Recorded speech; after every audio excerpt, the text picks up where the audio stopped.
ಶ್ರೀಗುರುಭ್ಯೋ ನಮಃ ಹರಿ ಓಂ. ಯೋಂತಃ ಪ್ರವಿಶ್ಯ ಮಮ ವಾಚಮಿಮಾಂ ಪ್ರಸುಪ್ತಾಂ ಸಂಜೀವಯತ್ಯಖಿಲ ಶಕ್ತಿಧರಸ್ವಧಾಮ್ನಾ ಅನ್ಯಾಂಶ್ಚ ಹಸ್ತಚರಣಶ್ರವಣತ್ವಗಾದೀನ್ ಪ್ರಾಣಾನ್ನಮೋ ಭಗವತೆ ಪುರುಷಾಯ ತುಭ್ಯಂ.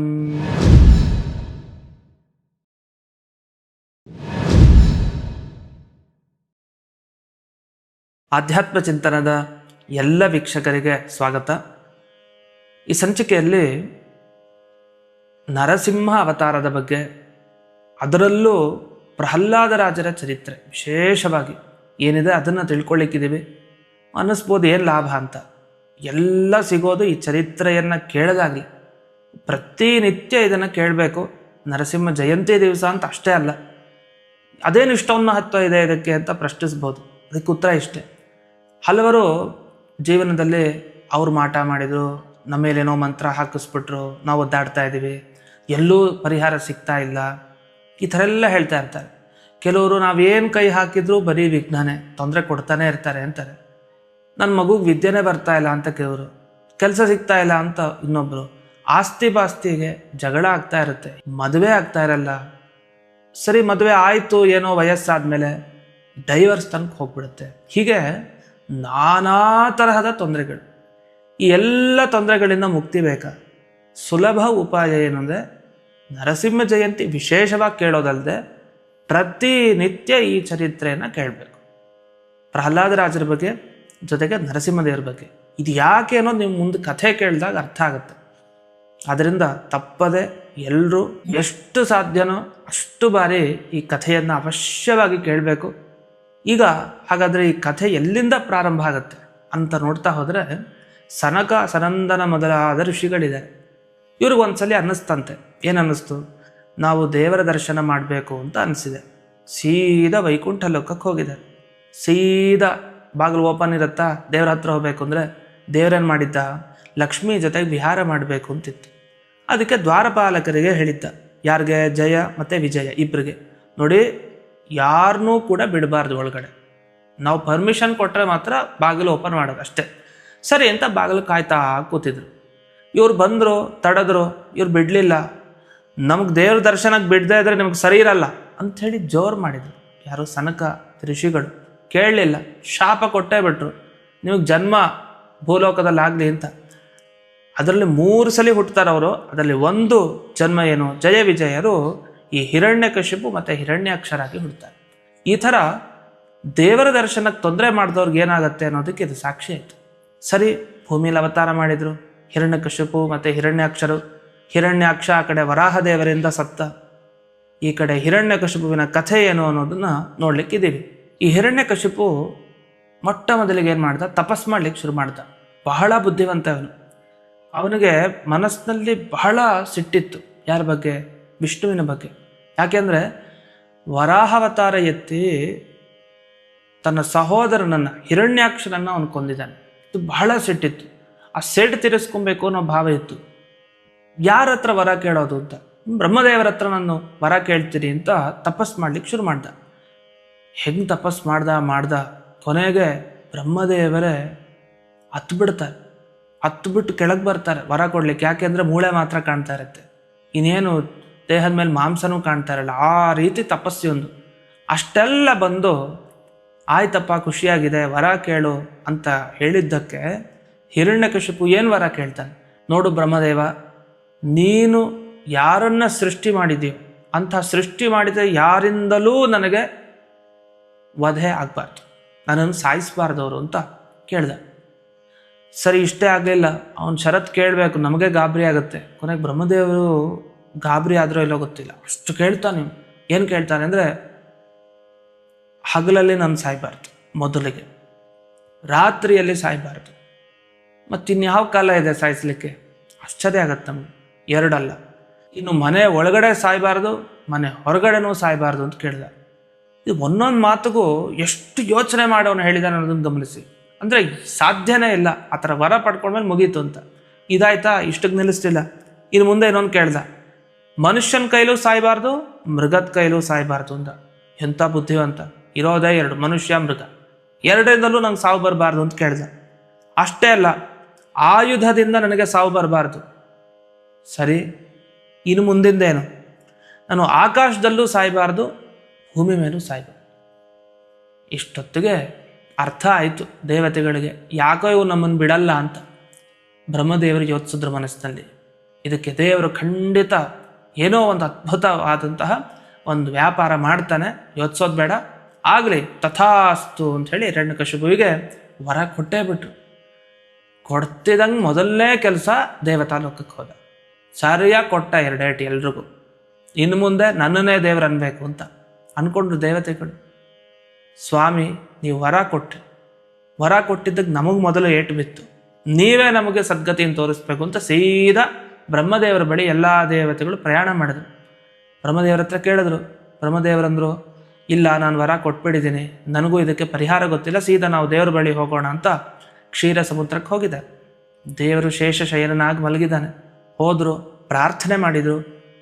ದೇವರು ನಗ್ತಾನೆ, ಇವರು ಇದಕ್ಕೆ ಬಂದಿರೋದು, ಸರಿಯಾಗಿ ವರ ಕೊಟ್ಟಿದ್ದಾರೆ ಬ್ರಹ್ಮದೇವರು, ದೇವತೆಗಳು ಹೆದರಿಕೆ ಆಗಿದೆ. ಅದು ನಗ್ತಾ ನಗ್ತಾ ಸುಮ್ಮನಿದ್ದ. ಏನಕ್ಕೆ ಬಂದಿದ್ದೀರಿ ಅಂತ ಕೇಳ್ತಾನೆ ನಾಟಕಕ್ಕೆ. ಅವಾಗ ಇವರೆಲ್ಲ ನಿವೇದನೆ ಮಾಡ್ತಾರೆ, ಹಿರಣ್ಯಕಶಿಪು ವರ ಪಡ್ಕೊಂಡಿದ್ದಾನೆ, ನಮ್ಮ ಕಥೆ ಮುಗೀತಿನ್ನ, ಸ್ವಾಮಿ ನೀನೇ ರಕ್ಷಣೆ ಮಾಡಬೇಕು ಅಂತ. ಅಷ್ಟೇ ತಾನೆ, ನಾನು ಅವತಾರ ಎತ್ತುತ್ತೀನಿ ಇವನಿಗೋಸ್ಕರ, ಇವನನ್ನು ಬಿಡಲ್ಲ. ಆದರೆ ಇವನ ಪಾಪದ ಕೂಡ ಪೂರ್ಣ ತುಂಬಬೇಕು, ತುಂಬಿದ ಕೂಡಲೇ ಮಾಡ್ತೀನಿ. ಯಾವಾಗ ಪಾಪದ ಕೂಡ ತುಂಬೋದು? ಈ ಮಾತನ್ನು ನಾವು ನೆನ್ಪಿಟ್ಕೊಬೇಕು ಚೆನ್ನಾಗಿ, ಯಾಕೆಂದರೆ ನಾವಿಂಥ ತಪ್ಪನ್ನು ಮಾಡಬಾರ್ದು ಅಂತ. ಯಾವಾಗ ಅಂದರೆ, ಯಾವಾಗ ಈ ಹಿರಣ್ಯಕಶಿಪು ತಾನು ದೇವತೆಗಳಲ್ಲಿ ದ್ರೋಹ ಮಾಡ್ತಾನೋ, ವೇದಗಳ ಬಗ್ಗೆ ಶಾಸ್ತ್ರದ ಬಗ್ಗೆ ದ್ರೋಹ ಮಾಡ್ತಾನೋ, ಹಸುಗಳಿಗೆ ತೊಂದರೆ ಕೊಡ್ತಾನೋ, ಬ್ರಾಹ್ಮಣರಿಗೆ ತೊಂದರೆ ಕೊಡ್ತಾನೋ, ಸಾಧು ಸಂತರಿಗೆ ತೊಂದರೆ ಕೊಡ್ತಾನೋ, ಧರ್ಮದ ಬಗ್ಗೆ ಹಾಗೆ ನನ್ನ ಬಗ್ಗೆ ವಿಶೇಷವಾಗಿ ದ್ವೇಷ ಮಾಡಿ ಎಲ್ಲವನ್ನು ಯಾವಾಗ ಹಾಳು ಮಾಡ್ತಾನೋ, ಜೊತೆಗೆ ಕೊನೆಯದಾಗಿ ತನ್ನ ಮಗನಿಗೆ ಯಾವಾಗ ಅತ್ಯಂತ ಶಿಕ್ಷೆ ಕೊಟ್ಟು ಹೀನಾಯವಾಗಿ ಕಾಣ್ತಾನೋ, ಇನ್ನೇನು ಸಾಯಿಸ್ಬೇಕು ಅಂತ ಎಲ್ಲ ಥರ ಪ್ರಯತ್ನ ಮಾಡ್ತಾನೋ, ಆ ತಡಿಲಾರದೆ ನನ್ನ ಭಕ್ತನಿಗೋಸ್ಕರ ನಾನು ಅವತಾರ ಮಾಡೇ ಮಾಡ್ತೀನಿ ಅಂತ ಹೇಳ್ತಾರೆ. ಇವರು ಅಷ್ಟಕ್ಕೆ ಸಂತೋಷ ಆಯಿತು. ಸರಿಯಪ್ಪ, ಅವತಾರ ಮಾಡ್ತೀನಿ ಅಂತಂದಲ್ಲ ದೇವರು. ದೀರ್ಘದಂಡ ನಮಸ್ಕಾರ ಹಾಕಿ ವಾಪಸ್ಸು ಎಲ್ಲ ದೇವತೆಗಳು ತಮ್ಮ ತಮ್ಮ ಜಾಗಕ್ಕೆ ಹೋದರು. ಆದರೆ ಹಿರಣ್ಯಕಶಿಪು ಬಂದ, ಮತ್ತೆ ತಪ್ಪಿಸ್ಕೊಂಡು ಎಲ್ಲೆಲ್ಲೋ ಬಚ್ಚಿಟ್ಕೊಂಡಿದ್ದಾರೆ, ಯಾರು ದೇವತಾ ಲೋಕದಲ್ಲೇ ಕಾಣ್ತಾ ಇಲ್ಲ. ಇಂಥ ಒಂದು ಗಂಭೀರ ಪರಿಸ್ಥಿತಿ ಆಯಿತು ಅವತ್ತಿನ ದಿವಸ. ಇಂದ್ರದೇವರು ಅಂದ್ಕೊಂಡ್ರು, ಇವನಿಂದಲೇ ಎಷ್ಟು ತೊಂದರೆ ಆದಮೇಲೆ ಇವನ ಮಗ ಬೇರೆ ಏನೇನು ಹುಟ್ಲಿಕ್ಕಿದ್ದಾನೆ ಅಂಥೇಳಿ ಸೀದಾ ಇವನು ತೊಂದರೆ ಕೊಡ್ತಾ ಇದ್ದಾರೆ. ಈ ಕಡೆ ಇಂದ್ರದೇವರು ಕಯಾದು ಹತ್ರ ಬಂದ್ಬಿಟ್ಟಿದ್ದಾರೆ. ತಮ್ಮ ವಜ್ರಾಯುಧ ತಗೊಂಡು ಈ ಮಗುವನ್ನು ಸಾಯಿಸ್ಬಿಡ್ತೀನಿ ಅಂತ ಹೊರಟರು. ಆ ಕಡೆ ನಾರದರು ತಕ್ಷಣ ಬಂದು, ಇಂದ್ರ ತಡಿ, ಈ ಕೆಲಸ ಮಾಡಬೇಡ, ಯಾಕೆಂದರೆ ತಂದೆ ಕೆಟ್ಟವನಾದ ಕೂಡಲೇ ಮಗನೂ ಕೆಟ್ಟವನಾಗಬೇಕು ಅಂತಿಲ್ಲ, ಇವನು ದೊಡ್ಡ ವಿಷ್ಣು ಭಕ್ತ, ಹೀಗೆ ಮಾಡಬೇಡ ಅಂಥೇಳಿ ತಡೆದ್ರು. ವಾಪಸ್ ಇಂದ್ರದೇವರು ಹೋದರು. ಈ ಕಡೆ ಕಯಾದುವನ್ನು ತಮ್ಮ ಆಶ್ರಮಕ್ಕೆ ಕರ್ಕೊಂಡು ಹೋಗ್ತಾರೆ. ಇದು ಸರಿಯಿಲ್ಲ, ಈ ಸ್ಥಳ ಬೇಡ ಅಂತ. ಅಲ್ಲಿ ಕರ್ಕೊಂಡು ಹೋಗಿ ಪ್ರಹ್ಲಾದ ರಾಜರಿಗೆ ವಿಶೇಷವಾಗಿ ಉಪದೇಶ ಕೊಡ್ತಾರೆ. ಕಯಾದು ಕೇಳಿದ್ಲು ಅಂತಂದರೆ ಅವಳ ಗರ್ಭದಲ್ಲಿರೋ ಮಗುನೂ ಕೇಳ್ತು ಅಂತ ಅರ್ಥ. ಎಷ್ಟು ಆಶ್ಚರ್ಯ ನೋಡಿ, ಕಯಾದು ನಿದ್ರೆಗೆ ಜಾರಿದ್ಲಂತೆ, ಮಗು ಮಾತ್ರ ಎಚ್ಚರ ಇದ್ದು ದೇವ್ರ ಬಗ್ಗೆ ಹೇಳ್ತಾ ಇದ್ದಾರೆ ನಾರದರು ಅಂತ ಹಾಗೇ ಕೇಳ್ತಾನೇ ಇತ್ತು. ಸಂಸ್ಕಾರ ಎಲ್ಲ ಪೂರ್ಣ ಆಯಿತು, ಪೂರ್ಣ ವಿಷ್ಣು ಭಕ್ತ. ಇಷ್ಟೊತ್ತಿಗೆ ಹಿರಣ್ಯಕಶಿಪು ಬಂದ.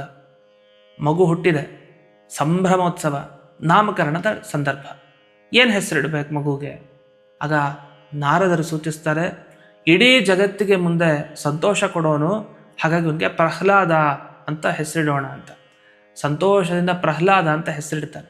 ಇದಾದಮೇಲೆ ಸೀದಾ ಆಶ್ರಮದಿಂದ ಅರಮನೆ ಕಡೆ ಬಂದರು. ಪ್ರಹ್ಲಾದ ಕ್ರಮವಾಗಿ ಬೆಳೆದ. ಈ ಕಡೆ ಗುರುಕುಲಕ್ಕೆ ಸೇರಿಸಿದ್ದಾನೆ ಹಿರಣ್ಯಕಶಿಪು. ಆಶ್ಚರ್ಯ, ಗುರುಕುಲ ಅಂದೇನೋ ಹೊರಗಡೆ ಬೇಡ, ಇವನೇ ತಾನೆ ದೇವರು. ಅದನ್ನು ತನ್ನ ಅರಮನೆಯಲ್ಲೇ ಇದ್ದ ಒಂದು ಗುರುಕುಲ. ಅಲ್ಲೇ ಇಬ್ಬರು ಗುರುಗಳಿದ್ರು, ಶುಕ್ರಾಚಾರ್ಯರ ಮಕ್ಕಳು, ಷಂಡಮರ್ಕರು ಅಂತ. ಇವ್ರ ಹತ್ರ ಪಾಠಕ್ಕೆ ಪ್ರಹ್ಲಾದರಾಜನ್ನ ಕಳಿಸ್ದ ಹಿರಣ್ಯಕಶಿಪು. ಅಲ್ಲಿ ಪಾಠ ದಿವಸ ಕೇಳೋದಷ್ಟೇ, ಅಭ್ಯಾಸ ಇಲ್ಲವೇ ಇಲ್ಲ ಪ್ರಹ್ಲಾದರಾಜಂದು. ಯಾಕೆಂದ್ರೆ ಅವನು ಹೇಳ್ಕೊಡೋ ಅವಶ್ಯಕತೆ ಇಲ್ಲ. ಸರಿ ಆಯಿತು, ಒಂದಿಷ್ಟು ದಿವಸ ಏನು ಕಳಿಸಿದ್ದಾರೆ ಇವರು ಅಂತ ಕುತೂಹಲ ಹಿರಣ್ಯಕಶಿಪುವಿಗೆ. ನನ್ನನ್ನೇ ದೇವರು ಅಂತ ಚೆನ್ನಾಗಿ ಹೇಳ್ಕೊಟ್ಟಿದ್ದಾರಲ್ವ ಅಂತ. ಕರೆಸಿದಾಗ ಷಂಡಾಮರ್ಕರು ಕರ್ಕೊಂಬರ್ತಾರೆ. ಬಂದು ಹಿರಣ್ಯಕಶಿಪುರ ಮುಂದೆ ನಿಲ್ಲಿಸ್ತಾರೆ. ಹೇಳು ಮಗು ಅಂತ ಹೇಳ್ತಾರೆ. ಆಗ ಹಿರಣ್ಯಕಶಿಪು ಅಂತಾನೆ, ಅಯ್ಯೋ ಪಾಪ ಹೆದರಿಕೆ ಅಂತ ಕಾಣುತ್ತೆ ಅಂಥೇಳಿ ತೊಡೆ ಮೇಲೆ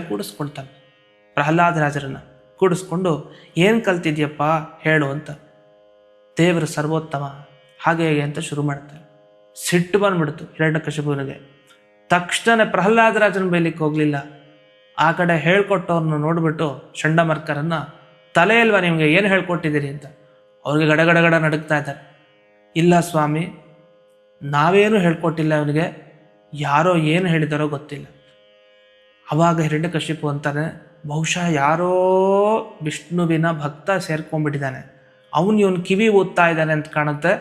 ಮೊದಲು ಅಂಥವ್ರನ್ನ ಕಣ್ಣು ಹಿಡಿದು ಓಡಿಸ್ರಿ, ಇವನಿಗೆ ಸರಿಯಾಗಿ ಪಾಠ ಹೇಳ್ಕೊಂಡು ಮುಂದಿನ ಸಲ ಹೀಗಾಗಬಾರ್ದು ಅಂತ. ಸರಿ ಆಯಿತು. ಇನ್ನೊಂದು ಸ್ವಲ್ಪ ದಿವಸ ಆಯಿತು. ಆದಮೇಲೆ ಈ ಸಲ ಚಂಡಮರ್ಕರು ತೃಪ್ತರಾಗಿ, ಈ ಸಲ ಪ್ರಹ್ಲಾದರಾಜ ನಮ್ಮ ಮರ್ಯಾದೆ ಉಳಿಸ್ತಾನೆ ಅಂತ ಏನು ಮಾಡಿಸಿದ್ರು, ಸೀದಾ ತಾಯಿ ಹತ್ರ ಸ್ನಾನ ಮಾಡಿಸಿ, ಚೆನ್ನಾಗಿ ಮುದ್ದು ಮಾಡಿಸಿ, ಅಲಂಕಾರ ಮಾಡಿಕೊಂಡು ಸೀದಾ ಹಿರಣ್ಯಕಶಿಪುವಿನ ಬಳಿ ಬಂದಿದ್ದಾರೆ. ಮತ್ತೆ ತೊಡೆ ಮೇಲೆ ಕೂಡಿಸ್ಕೊಂಡ. ಮಗು ಹೇಳಪ್ಪ, ಏನು ಕಲ್ತಿದ್ಯಾ ಅಂತ ಮುದ್ದಾಗಿ ಕೇಳ್ದ ಹಿರಣ್ಯಕಶಿಪು. ರಾಕ್ಷಸ, ಮುದ್ದಿನ ಮಾತು ಬಂತು. ಮುದ್ದಾಗಿ ಪಾಪ ಮಗು ಹೇಳ್ತು ಪ್ರಹ್ಲಾದ. ಏನು ಹೇಳ್ತು? ಶ್ರವಣಂ ಕೀರ್ತನಂ ವಿಷ್ಣೋ ಸ್ಮರಣಂ ಪಾದಸೇವನಂ ಅರ್ಚನಂ ವಂದನಂ ದಾಸ್ಯಂ ಸಖ್ಯಂ ಆತ್ಮನಿವೇದನಂ ಅಂತ. ದೇವರ ಸೇವೆ ಅಂದರೆ ದೇವ್ರ ಬಗ್ಗೆ ಕೇಳೋದು, ಹಾಡೋದು, ಅವನ ಸೇವೆ ಮಾಡೋದು, ಅವನ ಭಜನೆ ಮಾಡೋದು, ಈ ಥರ 9 ವಿಧವಾದ ಭಕ್ತಿಯ ಒಂದು ಉಪದೇಶವನ್ನು ಕೊಡ್ತಾನೆ. ಹಿರಣ್ಯಕಶಿಪುಗೆ ಗೊತ್ತಾಯಿತು, ಚಂಡಾಮರ್ಕರಿಗೆ ಇವನು ಗುರು ಆಗಿದ್ದಾನೆ ಹೊರತು ಇವನಿಗೆ ಚಂಡಾಮರ್ಕರ್ ಗುರು ಆಗಿಲ್ಲ ಅಂತ. ತಕ್ಷಣ ಹಿಂಗೆ ದೂಡ್ತಾನೆ ನೆಲದ ಮೇಲೆ. ಸಿಟ್ಟು ಬಂದು, ಇವನೇ ಸಹಜವಾಗಿಯೇ ಇವನು ಬುದ್ಧಿ ಬಂದಿದೆ ಅಂತ ಕಾಣುತ್ತೆ, ಚಂಡಾಮರ್ಕರ್ ತಪ್ಪಿಲ್ಲ ಅಂತ ಗೊತ್ತಾಯಿತು. ಬಾಯಿಗೆ ಬಂದಾಗ ಬೈಲಿಕ್ಕೆ ಶುರು ಮಾಡ್ತಾನೆ. ಆಗೊಂದು ಮಾತು ಹೇಳ್ತಾನೆ, ನಿನ್ನ ಚಿಕ್ಕಪ್ಪನನ್ನು ಕೊಂದವ್ರ ಬಗ್ಗೆ ನಿನಗೆ ಭಕ್ತಿ ಜಾಸ್ತಿ, ಅವನನ್ನು ದೇವರು ಅಂತ್ಯ, ನೀನು ಮಾಡ್ತಾ ಇರೋ ತಪ್ಪಿಗೆ ನೀನು ಎಷ್ಟು ಶಿಕ್ಷೆ ಕೊಡಬೇಕು ಅಂತ ಬಾಯಿಗೆ ಬಂದಾಗ ಬೈತಾನೆ. ನೀನು ನನ್ನ ಕುಲದಲ್ಲಿ ನನ್ನ ಮಗನಾಗಿ ಹುಟ್ಟಲಿಕ್ಕೆ ಅಯೋಗ್ಯ ನೀನು ಅಂತ ವಿಪರೀತವಾಗಿ ಬೈತಾನೆ. ಬೈದು ಹೇಳ್ತಾನೆ, ಇವನಿಗೆ ಸರಿಯಾದ ದಾರಿ ಒಂದೇ, ಸಾಯಿಸೋದೆ ಅಷ್ಟೇ ಅಂತ. ಆ ಹಂತಕ್ಕೆ ಹೋಗ್ಬಿಟ್ಟ ಹಿರಣ್ಯಕಶಿಪು. ವಿಪರೀತವಾಗಿ ಇವನಿಗೆ ಚಿತ್ರ ಹಿಂಸೆ ಕೊಟ್ಟು ಸಾಯಿಸ್ರಿ ಅಂತ ಆದೇಶ ಮಾಡೇ ಬಿಟ್ಟ.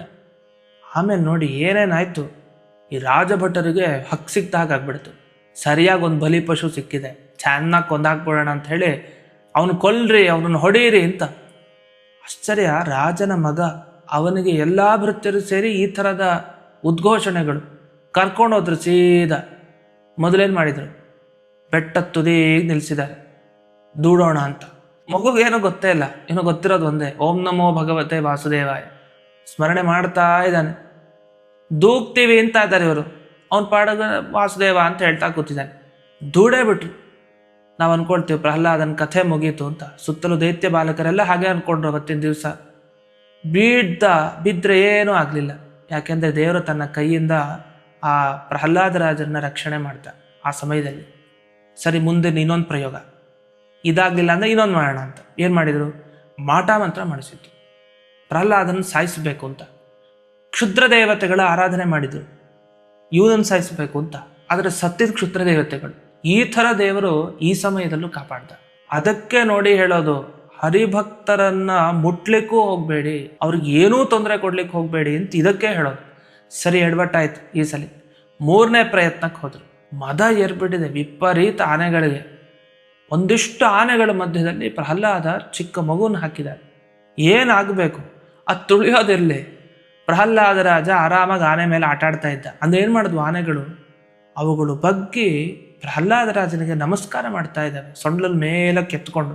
ಈ ರೀತಿ ಭಗವಂತ ಪುನಃ ಕಾಪಾಡಿದ. ಇನ್ನು 4ನೇ ಪ್ರಯತ್ನ ಏನು, ಇವನಿಗೆ ಕಟ್ಟಾಕಿದ್ರು.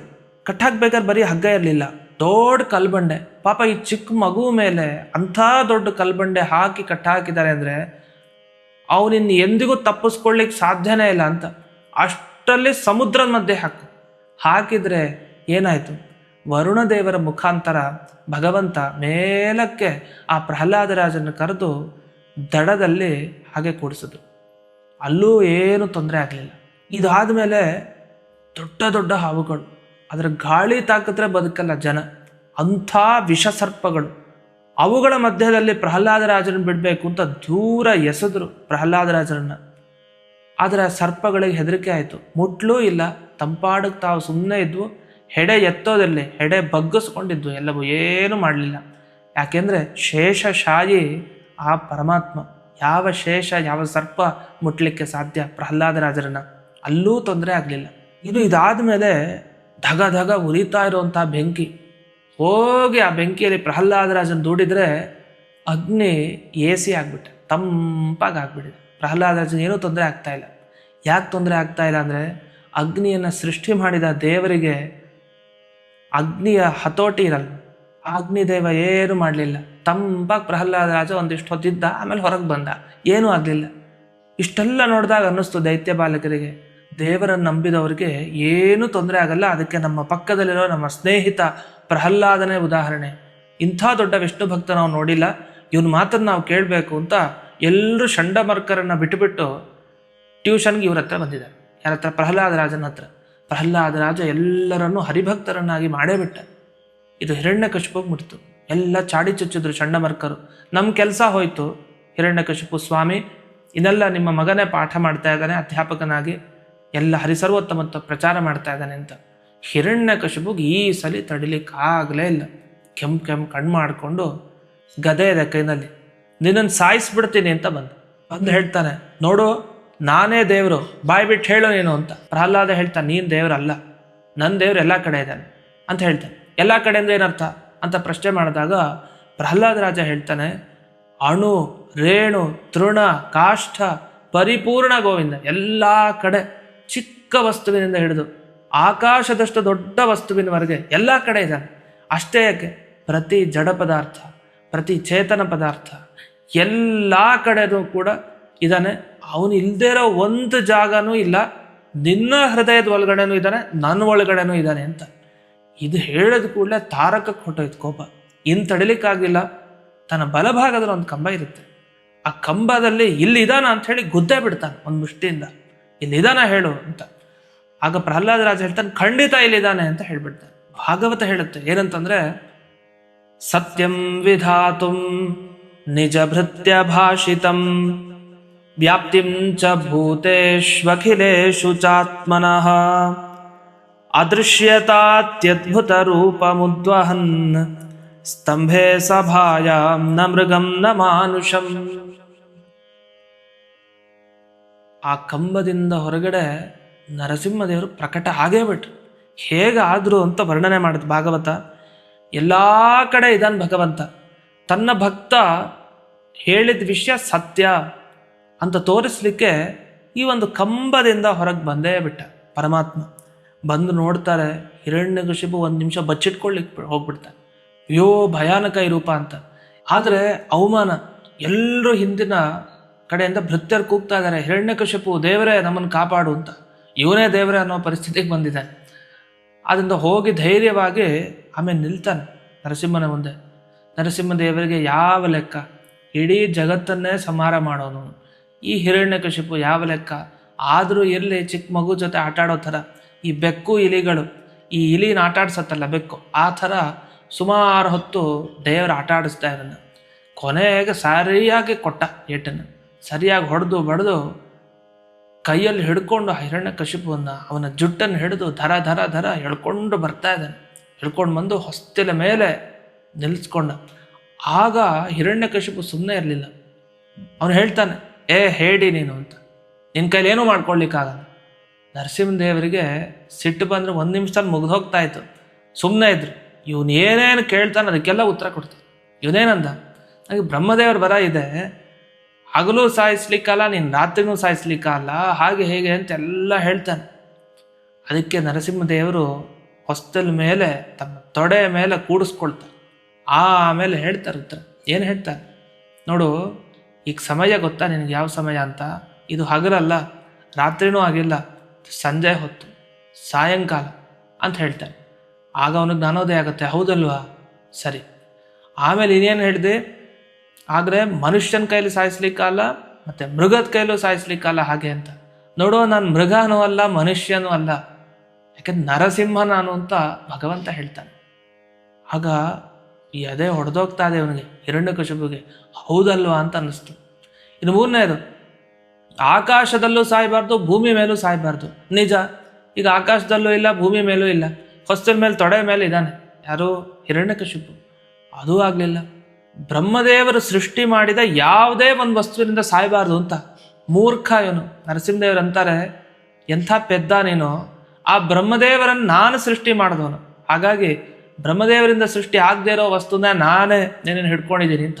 ಆಗ ಶಾಕ್ ಆಗೋಯ್ತು ಹಿರಣ್ಯಕಶಿಪುವಿಗೆ, ಅರ್ಥ ಆಯ್ತು. ಆದರೂ ಒಂದು ಡೌಟ್ ಇತ್ತು, ಏನು, ಆಯುಧದಿಂದ ಸಾಯಿಸಬಾರ್ದು ಅಂತ. ಭಗವಂತ ನೋಡಿದ್ರೆ ಎಲ್ಲ ಆಯುಧ ಶಂಖಚಕ್ರ ಹಿಡ್ಕೊಂಡು ಪ್ರಕಟ ಆಗಿಬಿಟ್ಟಿದ್ದಾನೆ ನರಸಿಂಹದೇವರು. ಆಗ ಅನ್ಕೊಂಡ, ಅದಕ್ಕೂ ಉತ್ತರ ಕೊಟ್ಟರು ನರಸಿಂಹದೇವರು. ಏನು ಉತ್ತರ ಕೊಟ್ಟರು ಅಂದರೆ, ನನ್ನ ಉಗುರುಗಳೇ ನಿನ್ನನ್ನು ಸಾಯಿಸೋದೀಗ, ಇದೇನು ಆಯುಧನ? ಆಯುಧ ಅಲ್ಲ ಅಂತ ನಗ್ತಾರೆ. ಆಗ ಹಿರಣ್ಯಕಶಿಪುವಿಗೆ ಮುಗೀತು, ಇನ್ನು ನನ್ನ ಕಥೆ ಆಯಿತು ಅಂತ ನನಗೆ ಅರ್ಥ ಆಯಿತು. ಸೀದಾ ತಮ್ಮ ಉಗುರುಗಳಿಂದ ಎಲ್ಲ ನೆನಪಾಗ್ತಾ ಇದೆ ಅವ್ರಿಗೆ. ತಕ್ಷಣ ಪ್ರಹ್ಲಾದರಾಜನಿಗೆ ಏನೇನು ಅನ್ಯಾಯ ಮಾಡಿದ್ದ, ಎಲ್ಲ ಅನ್ಯಾಯದ ರೋಷ ತನ್ನ ಭಕ್ತನಿಗೆ ತೊಂದರೆ ಆದರೆ ಭಗವಂತ ಯಾವ ರೀತಿ ಮಾಡ್ತಾನೆ ಅನ್ನೋದನ್ನ ಈ ಹಿರಣ್ಯಕಶಿಪು ಮುಖಾಂತರ ನಮಗೆ ತೋರಿಸಿದ್ದಾನೆ. ಅವನ ಹೊಟ್ಟೆಯನ್ನು ಸೀಳ್ತಾನೆ, ತನ್ನ ಉಗುರುಗಳಿಂದ ಸೀಳಿ ಕರಳು ಮಾಲೆಯನ್ನು ತನ್ನ ಕೊರಳಿಗೆ ಹಾಕ್ಕೊಳ್ತಾನೆ. ಇದನ್ನು ನೋಡಿ ದೇವತೆಗಳಿಗೆ ಆನಂದವೋ ಆನಂದ ಆಯಿತು. ಇನ್ನು ನಮಗೆ ನೆಮ್ಮದಿಯ ಜೀವನ ಅಂತ ಆ ಉಗ್ರ ರೂಪವನ್ನು ಆ ಸಂದರ್ಭದಲ್ಲಿ ನರಸಿಂಹದೇವರು ತೋರಿಸಿದ್ದಾರೆ. ಇನ್ನು ಮುಂದೆ ನನ್ನ ಭಕ್ತರ ಹತ್ರ ಯಾರೂ ಬರಬಾರ್ದು, ಮುಟ್ಟು ನೋಡಬಾರ್ದು ಯಾರು ಅಂತ. ಅದೇ ಹತ್ತಿರದಲ್ಲಿದ್ದ ಪ್ರಹ್ಲಾದ ರಾಜ ಇಂಥ ಭಯಾನಕ ರೂಪವನ್ನು ನೋಡಿದಾಗ ಆನಂದ ಪಡ್ತಾ ಇದ್ದಂತೆ. ಅವನಿಗೊಂದು ಸ್ವಲ್ಪನೂ ದುಃಖ ಆಗಲಿಲ್ಲ.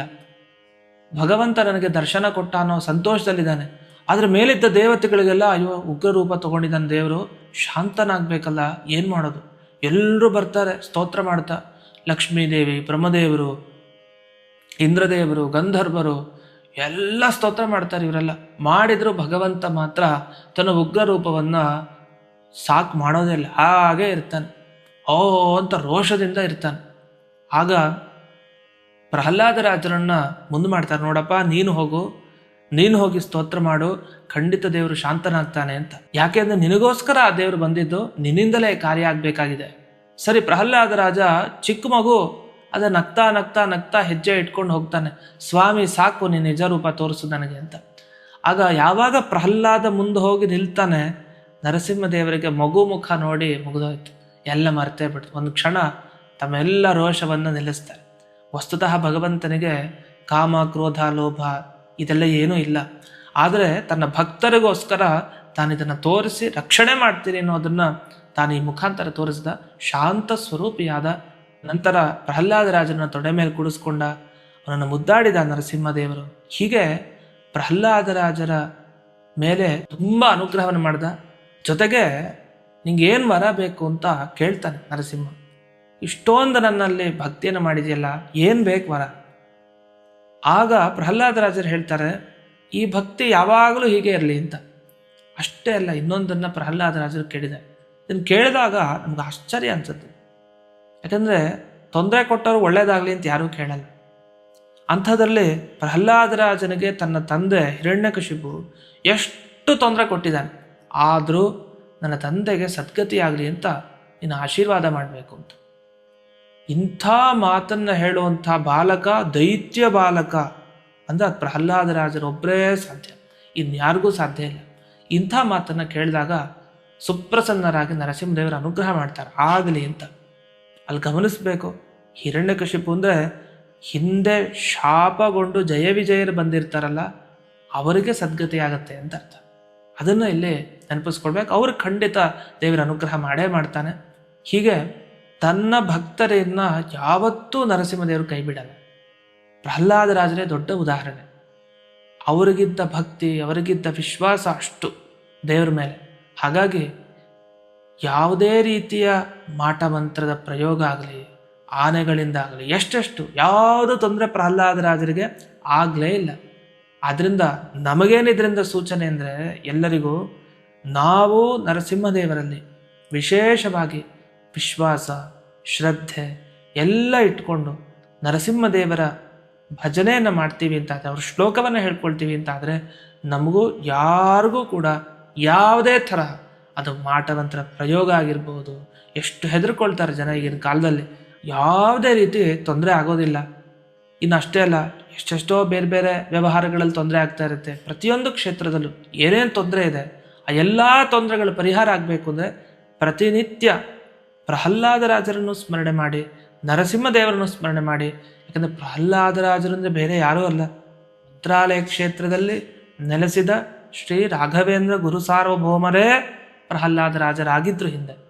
ಅಂಥ ರಾಯರನ್ನು ಹಿಡಿದ್ರೆ ಯಾವ ತೊಂದರೆ ಆಗುತ್ತೆ? ಯಾವ ತೊಂದರೆನೂ ಇಲ್ಲ. ಅಷ್ಟೇ ಅಲ್ಲದೆ ರಾಯರ ಒಳಗಡೆ ಇರುವಂಥ ಆ ಮುಖ್ಯ ಪ್ರಾಣದೇವರ ಒಳಗಡೆ ಇರುವಂತಹ ಆ ನರಸಿಂಹದೇವರನ್ನು ವಿಶೇಷವಾಗಿ, ಅದರಲ್ಲೂ ಲಕ್ಷ್ಮೀ ನರಸಿಂಹನನ್ನು ವಿಶೇಷವಾಗಿ ಆರಾಧನೆ ಮಾಡಿದರೆ ಯಾವುದೇ ತೊಂದರೆಯೂ ಹತ್ರಕ್ಕೆ ಬರಲಿಕ್ಕೆ ಸಾಧ್ಯನೇ ಇಲ್ಲ. ಈ ನಿಟ್ಟಿನಲ್ಲಿ ಒಂದು ಶ್ಲೋಕ ಇದೆ, ತಪ್ಪದೆ ಈ ಶ್ಲೋಕವನ್ನು ನೀವು 108 ಬಾರಿ ಪ್ರತಿನಿತ್ಯ ಹೇಳ್ಕೊಳ್ಳಿ. ಅಷ್ಟೇ ಅಲ್ಲ, ಈ ನರಸಿಂಹ ಚರಿತ್ರೆಯನ್ನು ಕೇಳ್ತಾ ಇರಿ, ಪ್ರಹ್ಲಾದರಾಜರ ಚರಿತ್ರೆಯನ್ನು ಕೇಳ್ತಾ ಇರಿ, ಆಗ ನಿಮ್ಗೆ ಯಾವುದೇ ತೊಂದರೆ ಆಗೋದಿಲ್ಲ. ಆ ಶ್ಲೋಕ ಏನು ಅನ್ನೋದನ್ನು ಈಗ ಹೇಳ್ತೇನೆ, ಅದನ್ನು ಗಮನಿಸಿ. ಉಗ್ರಂ ವೀರಂ ಮಹಾವಿಷ್ಣುಂ ಜ್ವಲಂತಂ ಸರ್ವತೋಮುಖಂ ನೃಸಿಂಹಂ ಭೀಷಣಂ ಭದ್ರಂ ಮೃತ್ಯುಂ ನಮಾಮ್ಯಹಂ. ಈ ಶ್ಲೋಕವನ್ನು ಪ್ರತಿನಿತ್ಯ 108 ಬಾರಿ ಹೇಳ್ಕೊಳ್ಳಿ. ವಿಶೇಷವಾಗಿ ಪ್ರಹ್ಲಾದ ವರದನಾದ ಆ ಲಕ್ಷ್ಮೀ ನರಸಿಂಹನ ಪೂರ್ಣ ಅನುಗ್ರಹ ನಿಮಗಾಗತ್ತೆ ಅಂತ ತಿಳಿಸ್ತಾ, ಈ ಸಂಚಿಕೆಯನ್ನು ವೀಕ್ಷಿಸಿದ ಎಲ್ಲ ಆಧ್ಯಾತ್ಮ ಚಿಂತನದ ವೀಕ್ಷಕರಿಗೆ ಆ ಪ್ರಹ್ಲಾದ ವರದನಾದ ಮುಖ್ಯ ಪ್ರಾಣ ಅಂತರ್ಗತನಾದ ಆ ಲಕ್ಷ್ಮೀ ನರಸಿಂಹನ ವಿಶೇಷ ಅನುಗ್ರಹ ದೊರೆಯಲಿ ಅಂತ ಪ್ರಾರ್ಥನೆಯನ್ನು ಮಾಡ್ತಾ, ಈ ಸಂಚಿಕೆಯನ್ನು ಅಸ್ಮದ್ ಗುರುವಂತರ್ಗತ ವ್ಯಾಸತೀರ್ಥ ಗುರುವಂತರ್ಗತ ಭಾರತೀರಮಣ ಮುಖ್ಯ ಪ್ರಾಣಾಂತರ್ಗತ ಶ್ರೀಮನ್ಮೂಲ ಗೋಪಾಲಕೃಷ್ಣನಿಗೆ ಅರ್ಪಣೆಯನ್ನು ಮಾಡ್ತೇನೆ. ಶ್ರೀಕೃಷ್ಣಾರ್ಪಣಮಸ್ತು.